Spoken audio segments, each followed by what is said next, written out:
there is a cut. I call Todd Barclay. Thank you, Mr Chair. It's an honour to be able to speak on this particular reading. Before I start my contribution, I want to acknowledge the Honourable Hekia Parata for her sterling 6 years as Minister of Education.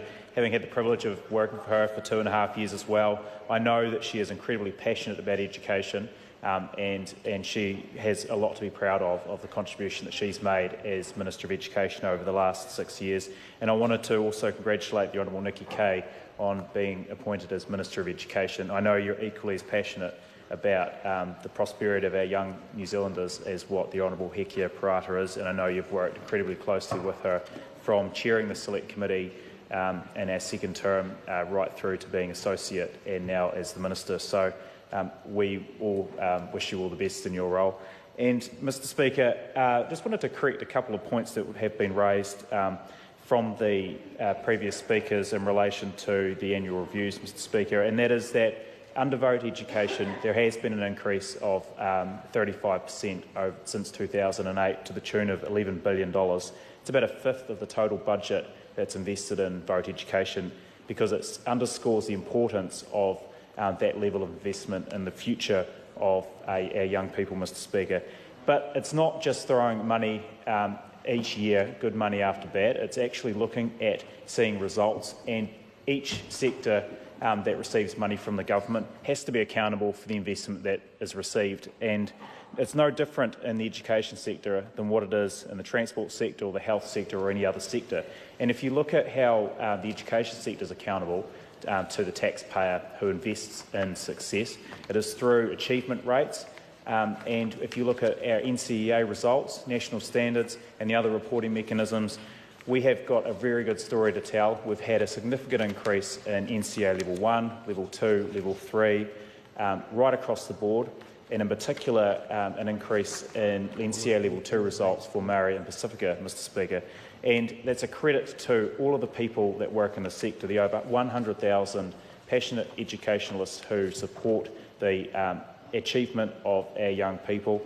And that's important because we need to be able to see that there's a clear line of sight to the investment that's put into vote education and the achievement results that come out the other end, Mr Speaker. I've got 69 schools in my electorate. I've been to 62 of them. Many of those I've been to more than once. And it's really great hearing the contributions that they're making and the feedback from the level of investment that the government's putting in across a range of programs and how that is filtering through the system, Mr Speaker. And if you look at the results that we're starting to see, it is because of things like national standards, because of improvements to NCEA levels 1, 2 and 3. But it's also, if you look at how the government's made changes to the deployment of professional learning and development for staff and other investments into the sector, Mr Speaker. And one of the points touched on by the Minister, which was of interest to our Select Committee, was the establishment of the Education Council as a result of the ministerial inquiry into sex offenders in schools, and the changes that were made to the former Teachers' Council in the establishment of the new Education Council of Aotearoa.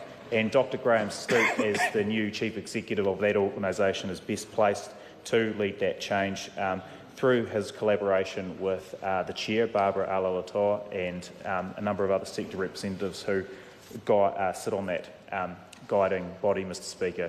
If you look at the education sector in New Zealand, it's incredibly complicated and complex, but it's actually it's riddled with choice as well. And for the member who previously spoke to underscore all of the flaws with charter schools, Mr Speaker, we are fortunate in New Zealand to have a system that is full of diversity. We've got state schools, we've got state integrated schools, we've got private schools, we have Maori medium schools, and we have partnership schools.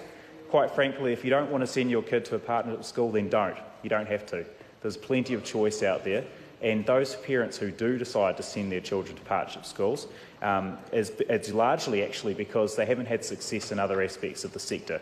So it's one of the remarkable things about the sector that we have in New Zealand, and it's something that is held highly regarded by all of the comparator countries that we compare ourselves to across the OECD, Mr Speaker. And one of the final points that the Minister of Education, the Honourable Hekia Parata, before she finished in her role, did was go overseas and speak to some of those achievements that we have. So it's great to be able to make a contribution.